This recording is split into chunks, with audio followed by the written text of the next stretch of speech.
Hey guys, welcome back to Greasy 46. Got the car in the background, both of them, got the truck there too. So today we're going to be throwing on some new parts, just like we normally do in these videos. But today we'll actually be throwing on some M3 parts, and in a second I'll spin it around and show you. We're going to be putting on front brakes today, a whole set, so calipers, rotors, yeah, and eventually we'll be doing the stainless lines as well, but I don't have them ordered in yet, so we're just going to be reusing the OEM rubber ones for now. But obviously we want to upgrade just to be on the safe side, and they give you a little bit of better pedal feel, so they say. But yeah, let's show you these brakes real quick. So I actually installed the passenger side yesterday, but now that we have that passenger one off, we can kind of compare. So this is the 325 stock caliper right here, and then here's the M3 caliper. As you can tell, there's a little bit of a size difference. That one's obviously a little bit bigger, maybe about just as long, but definitely the piston and then just this chunk right here is obviously a lot thicker compared to this one. And then looking at the rotors, you can tell the difference as well. Obviously the M3 is going to be, diameter is going to be a little bit bigger, and then on top of that, if you look at from the side, you can see quite the difference on thickness, that little bit compared to that, along with the venting that goes on with the M3 one. But yeah, we got new pads for it as well. I did respray these gunmetal, but just handling them and stuff, they just got dirty again, so no big deal. I didn't really care for them to look super pretty, but I just wanted to look a little bit different. And then we went ahead and rebuilt them. So we ordered a new piston, a new seal right here, along with a new inner seal. So we got all that done and threw it on. And then one other thing worth noting, if you are trying to do this, the only thing that needs changing to mount these on the non-Ms is that mounting bracket on the caliper carrier needs to get milled down, like 6 point some mil. So I just had the machine shop do 7, and it worked fine on the other side. So, but that's all you need to do to get the M3s to fit on the non-M knuckles, to clear everything. But other than that, they're good to go.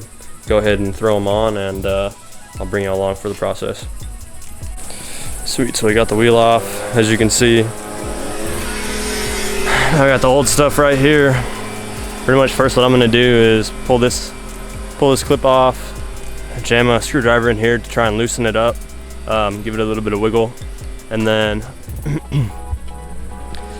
we go to the back side, and there's 2 bolts, that one and that one down there. We'll probably loosen them, and then go ahead and start loosening the brake line itself right there and right here, and then pull this piece off, pull the rotor off, put the new rotor on, get that situated, and then we'll start taking the brake line fully out of the old rotor, or sorry, the old caliper, and then dealing with the new caliper. So I pop that clip off. You can see right there, it's got an arrow. You just, it's sitting like that, right? So you just take a flathead, put it under right here, and then pick up like that, and then this piece will just boop, pop off. So now we're gonna move on to these back bolts. They're both 16s. They are pretty tight, but we're just gonna hit them with the electric impact, and then pop those off. And for stuff like this, PB Blaster is probably going to be like your best friend. because I tried to just break this one. Pretty rough, so I'm gonna let them soak in PB Blaster for a little bit, and while we're waiting, we're gonna go ahead and clean up that nut right there, as well as clean up right here and right there with the just with a little Dremel wheel, and then also let those soak in PB Blaster as well. So we got those 2 bolts broken, both of them, and then this side, the driver's side, is gonna have one of the brake sensors. So I pulled it already. It's just got these, let's see if it'll focus. It's just got these little tabs on the side, if you can kind of see those. You just kind of push down on the tabs on the side and then pull out. It goes in right in there. And then it's gonna come up and then come into this box right here and then connect in right here. So you just have to open this box from the side. It's just these pull tabs, 2 of them. Come in here, grab this out, and then disconnect it. So we got that disconnected. Just be careful. If you can see that big chunk missing, I just broke that off. There's like it's like a little spring-like piece that you just push down, right? Like a lot of the other connectors on this car, and then it pulls out of that hole, and then you just pull up. Well, obviously, like the plastic and everything is so old, I pushed down and it just crumpled it. So just be careful. I mean, I don't think it's gonna be an issue, but just something to think about. So you can see we got the caliper unbolted. We're gonna leave the line itself hooked up for now, just to keep as much brake fluid from leaking as possible. All right, just keep it all in there, and then we're gonna go ahead and get this rotor off. So the best way I found to do it is to run some of your lug bolts in.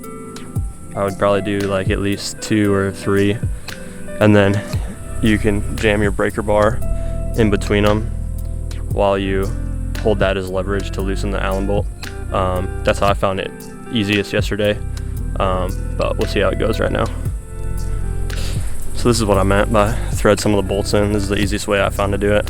So then you can put your big bar in between all of them for leverage while you're using this, just because these Allen keys it's hard to create a lot of tension with them. And then just be careful, because a lot of the times the rotor like retention screws, I got lucky on the other side, but this one was definitely a little rounded off.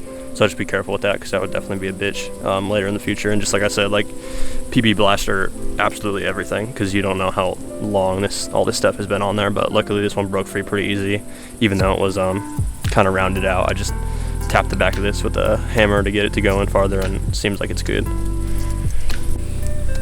So I pulled that old rotor off, getting ready to throw the new one on. Checking the bearing a little bit.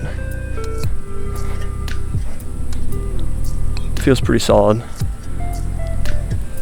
The other side felt good too, so I'm happy that the wheel bearings don't have any play in them. That's always nice. But go ahead and throw this on.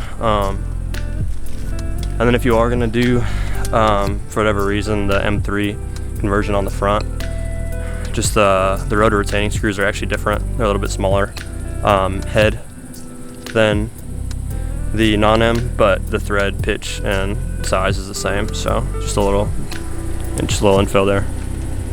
New rotor's on now.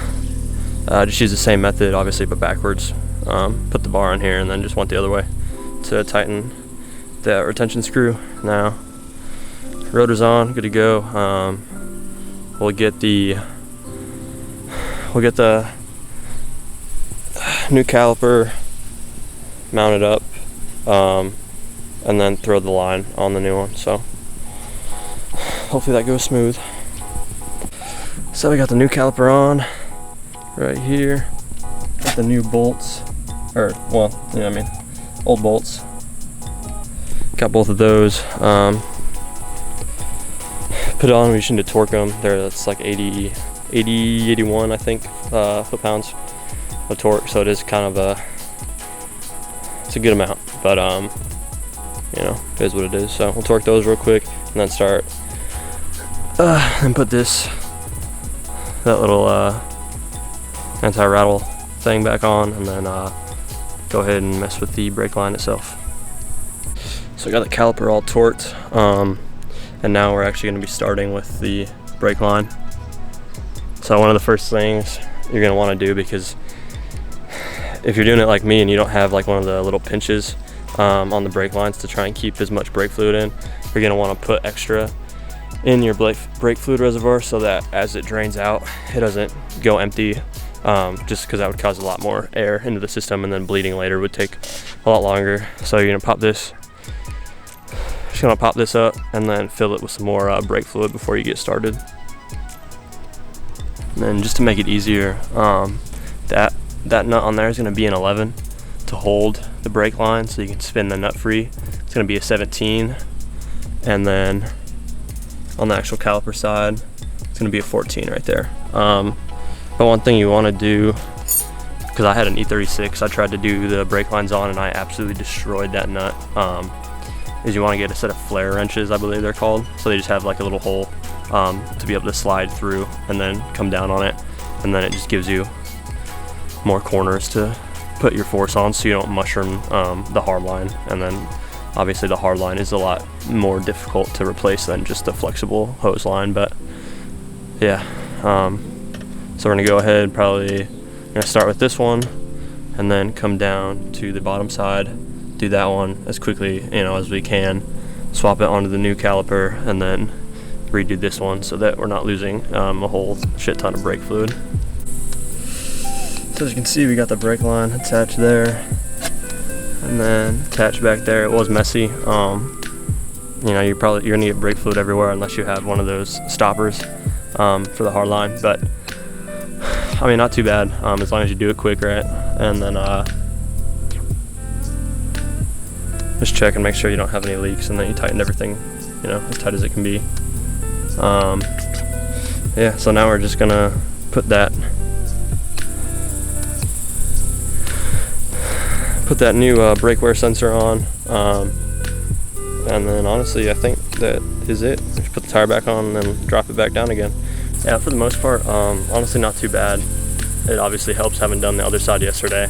I kind of knew already like some kinks and some stuff that I was going to run into, but really not too bad. Obviously as long as you have some of the right tools, and then just make sure you have that PB blaster, honestly, and brake cleaner to clean everything up.